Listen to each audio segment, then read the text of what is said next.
Am I the jerk for humiliating my coworker after she insulted my implants without knowing they were from a mastectomy? Posted by u/32402788189. I'm 28, and when I was 24, my mum died of breast cancer after both of my nanas had also passed away from it.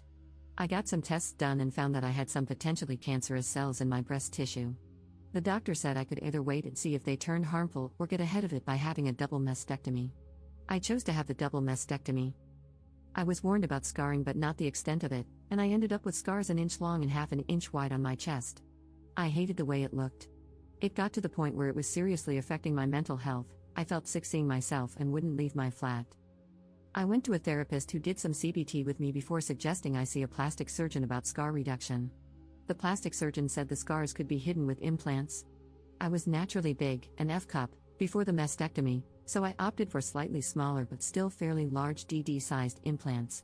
They hid the scars pretty well, and I'm happy with them. My mental health improved, and I felt comfortable in my own skin again. A few months ago, I was at work having lunch with a friend while we were planning a holiday. She made a joke about my boobs exploding on the plane. She had known me before the surgery, and I knew she wasn't being mean, so I laughed. A coworker, Jill, overheard and, not knowing about the cancer situation, told everyone I'd had a boob job. She hated me from then on and made a bunch of jokes to other coworkers, calling me fake in 2 ways and more plastic than Barbie, always when I was within earshot. I asked her to stop more than once. Today, we were all having lunch, me, Jill, and a few others, and a coworker, Bob, was talking about his daughter wanting to marry a guy who has nothing going for him. I said Bob was being a little shallow. Jill responded, "Well, you'd know all about being shallow," while gesturing at my chest. I'd had enough. I said, "Do you know why I have these? A few years ago, the doctors found potentially cancerous cells in my breast tissue. I was advised to get a double mastectomy and was left with huge, ugly scars on my chest. I saw a therapist and a cosmetic surgeon, who advised me to get implants to hide the scars, and I did, just so I could look at myself in the mirror without crying. So maybe next time you want to judge someone for having cosmetic surgery, you should ask them why they had it first." Feeling like that was a mic drop moment, I picked up my food and left. Someone from the lunchroom came to talk to me, saying Jill was just joking, that I was being oversensitive and a beach about it since Jill didn't know about the cancerous cells. I replied that maybe Jill shouldn't have been a beach to begin with. Now, at the end of the day, half the office seems to side with Jill and the other half with me. Am I the jerk here? Relevant comments. Commenter. Not the jerk. Jill shouldn't be commenting on her coworkers' bodies. This could easily be seen as sexual harassment.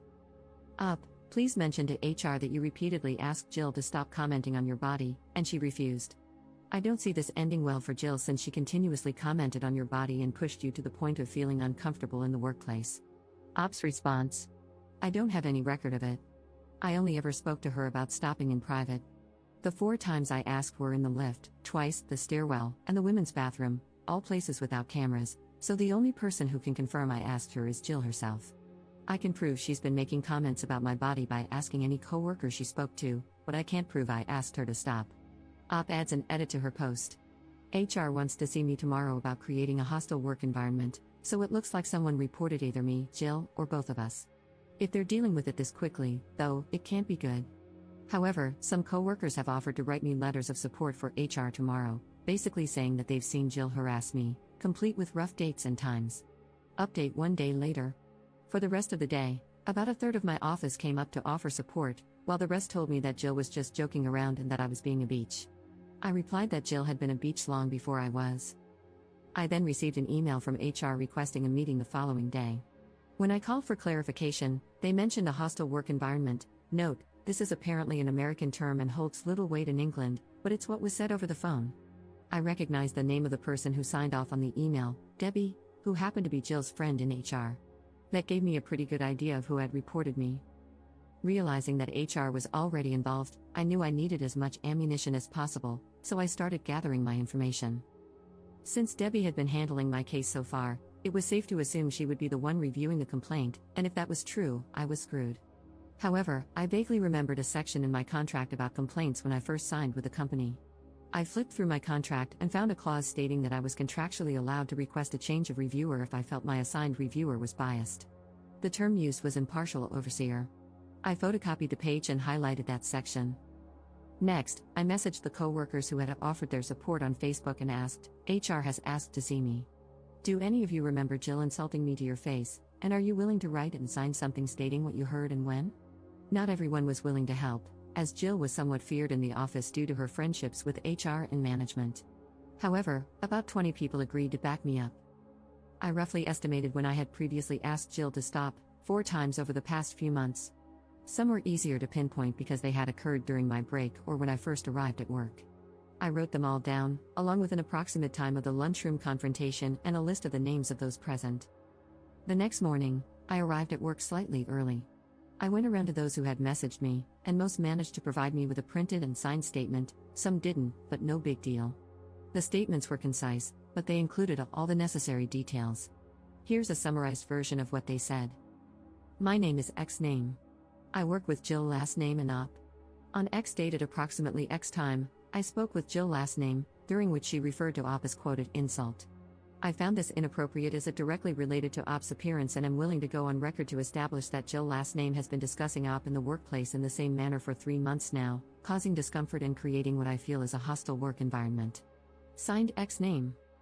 I ended up with about 16 signed statements, all from different people. One person had even witnessed the lunchroom confrontation with Jill. Some co-workers included bullet-pointed lists of everything Jill had said to them about me or others.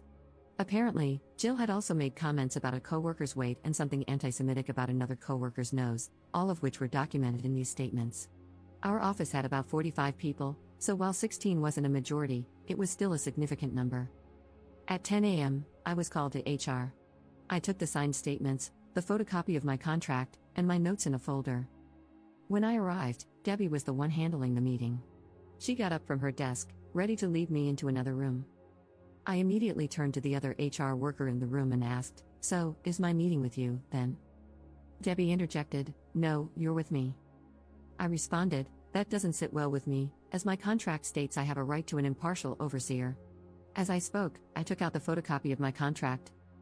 Debbie read it. I wouldn't let her take the paper when a shredder was so close by, and said she could be impartial.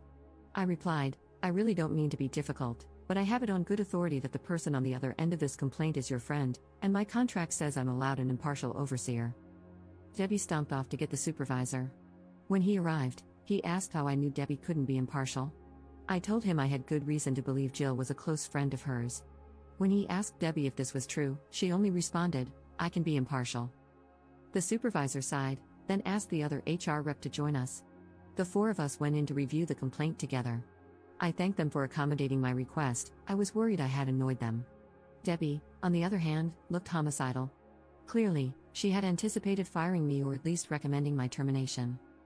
The interview lasted over half an hour, with them asking the same questions in different ways. Here's a condensed version of how it went.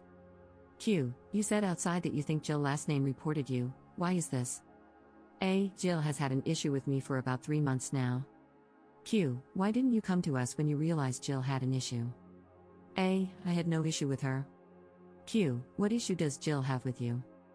A. 4 years ago, a specialist identified potentially cancerous cells in my breast tissue. I had surgery to remove my breast tissue, thereby removing the cells and the risk. After the surgery, I was left with large scars on my chest. I went to a therapist for low self-esteem and depression. The therapist suggested a plastic surgeon, who recommended breast implants to cover my scars. All of this is in my medical history, which you have a copy of in my file and my full permission to review.